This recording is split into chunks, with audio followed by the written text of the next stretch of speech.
Reality is coming for you. That's what one of the greatest players in the history of this league said, on camera, about the best young player it has ever produced. Not welcome. Not can't wait to compete with you. Reality is coming for you. A threat, dressed up as a warning. And you know what? She was right. Reality did come for Caitlin Clark. It just didn't come from the other team. It came from her own league. Because what we are watching right now, in real time, is the active demolition of the single greatest marketing opportunity in the history of women's sports. And they are not even hiding it anymore. So, let me be clear about what this video is and what it isn't. I am not going to sit here and tell you there's a secret room where executives and veterans planned all of this out. I don't have that, and neither does anybody else. But here's the part that should actually chill you, and it's the whole point. They don't need a meeting. Watch what they let happen to this woman, night after night, decision after decision, and then ask yourself, honestly, whether a coordinated plan would even look any different. It wouldn't. And that is so much worse. Today we lay all of it out. The snub, the disrespect they said straight into a microphone, the hits, and the money they are lighting on fire to keep doing it. Stick with me, because by the end you will see the pattern so clearly you won't be able to unsee it. Let's go. Start with the one that told everybody exactly where she stood. The 2024 Olympics, Paris, Team USA, the single most famous basketball player in the entire country, the one name guaranteed to put eyeballs on every game that team played, and they left her off the roster. Off it. Gone. And when I say they left her off, I don't mean it was some agonizing close call. I mean they looked at a once-in-a-generation draw, a goldmine of attention any other program on Earth would kill for, and they decided there wasn't room for her on a 12-person team. It wasn't a basketball decision anyone could explain with a straight face. It was a message, and the message was simple.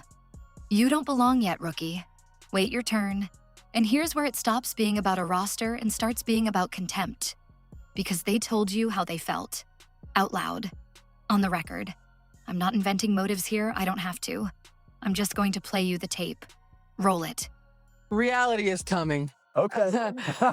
And that's just life. We all went through it. Of course. And you see it on the NBA side, and you're going to see it on this side, where, you look superhuman playing against 18-year-olds, but you're going to come with some grown women that have been playing professional basketball for a long time. Diana Taurasi, before Clark had played a single professional minute, looked into a camera and said reality is coming for her. Then Cheryl Swoops, an all-time great, went on a podcast and tried to shave the numbers right off one of the greatest college careers ever played, downplaying her scoring, getting basic facts about it flat wrong in the process. These are not randoms in a comment section. These are legends of the sport, publicly, taking shots at the kid before she had done a single thing to any of them.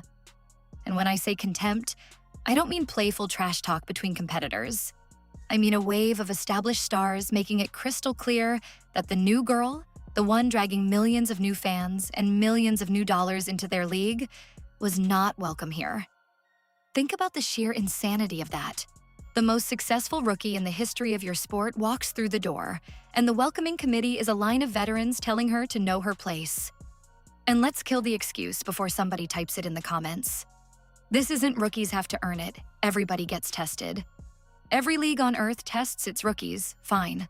What no healthy league on Earth does is line its Hall of Famers up on television to tear down the exact player carrying the entire sport on her back. That isn't hazing. That's a business publicly attacking its own best product and calling it tradition. And if you're already seeing the pattern, if this is making your blood boil, hit subscribe right now. This channel says the part out loud that the polite basketball media tiptoes around. We are the ones keeping the receipts. Tap it and stay with me. Because what happened next moved this off the microphone and onto the floor, where it got genuinely dangerous. Because the disrespect did not stay verbal. It walked right onto the court. You've seen it. A closed fist, driven into Caitlin Clark's throat. On camera. No call in the moment. The league eventually looked at it and handed down, wait for it, 1 game. 1. And roughly 30 seconds later that same night, She gets undercut in the air on a jump shot, the single most dangerous play in all of basketball. And that one got nothing at all. Not a flagrant, not a fine, not even a mention in the league's own discipline statement. Watch them back to back. The hand at the throat, the feet sliding under her landing, and a league that, in real time, decided neither one was worth protecting her over. And when I say they didn't protect her, I don't mean they missed a call. I mean the people whose entire job is her safety looked at 2 dangerous hits on their single most valuable asset, and they effectively shrugged. And then, while she is sitting on the bench, hurt from exactly this kind of treatment, they released a poster, 30 years of the WNBA. 30 players celebrated on it. And Caitlin Clark, the single biggest reason anybody is talking about this anniversary at all, did not make the cut. Her own teammate made it. She didn't. So, line it up. Snubbed from the Olympics, disrespected on the record by the legends, battered on the floor with no protection, erased off the anniversary poster, 4 different arenas, 4 different decisions, and every single one of them lands on the exact same person. You still think you need a secret meeting to explain that? Because I don't. And here's the part that turns all of this from petty into flat-out insane. Because while they are doing every bit of it, they are lighting an absolute fortune on fire to do it. Look at what she is actually worth to them. When Clark plays, the ratings for this league don't tick up. They explode, tripling, quadrupling. Sellout crowds in arenas built for men's teams. And we know precisely what happens when she's gone, because they've already run that experiment for us. When she got hurt last year, national ratings didn't dip. They collapsed, down more than 50% by Nielsen. The Fever went from roughly 1.8 million viewers a game to under 900,000 overnight. The second she sits, more than half the entire audience walks straight out the door. Put it on the screen. $86 to get into her next game. Her injury news drops, and that same ticket falls to $25. A 71% collapse, same seats, overnight. And right now, today, the fans aren't even leaving quietly. They're organizing, out in the open, to boycott every game she's not in, and to make the sponsors and the networks feel every dollar of it. And when I say lighting money on fire, I mean it almost literally. This league just signed the biggest media deal in its entire history. Hundreds of millions of dollars, built from the ground up on the assumption that these numbers keep climbing. And they are treating the one human being those numbers completely depend on, like an inconvenience they can't wait to be rid of. You could not design a dumber way to run a business if you sat down and tried. And the maddening part is how simple the fix actually is. You protect her on the floor. You put her on the poster. You let your veterans compete with her instead of campaigning against her on podcasts. You market the gold mine you were handed. That is the entire playbook. And a league that can measure exactly what she is worth, down to the dollar, down to the single viewer, still cannot bring itself to do the one obvious thing. At some point, incompetence this precise stops looking like incompetence. So, let's go back to the top. No, I can't prove a conspiracy, and I'm not going to insult you by pretending I can. But look at what a conspiracy would actually have to accomplish, and then look at what has already happened without one. Freeze her out of the Olympics. Check. Get the legends to publicly tear her down. Check. Let her get hit and refuse to protect her. Check. Leave her off the poster. Check. Alienate the fans and torch the money. Check. Every single box a saboteur would ever want to tick, this league has ticked all on its own, in broad daylight, on camera.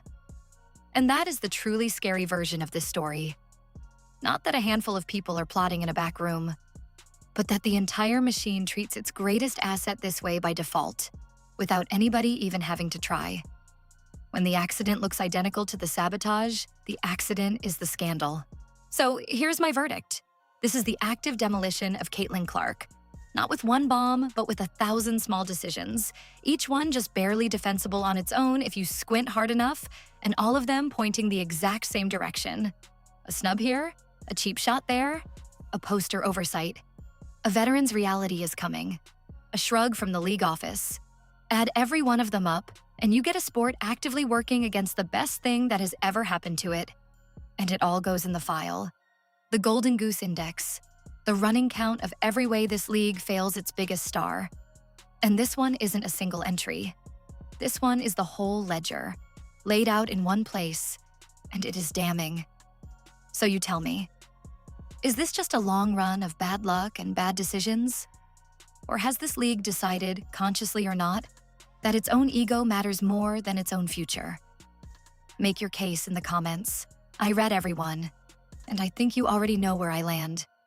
If this connected the dots for you, hit like so it reaches the people still calling each one of these an accident. Subscribe so you never miss an entry in the file, and I'll see you on the next case. That's the verdict.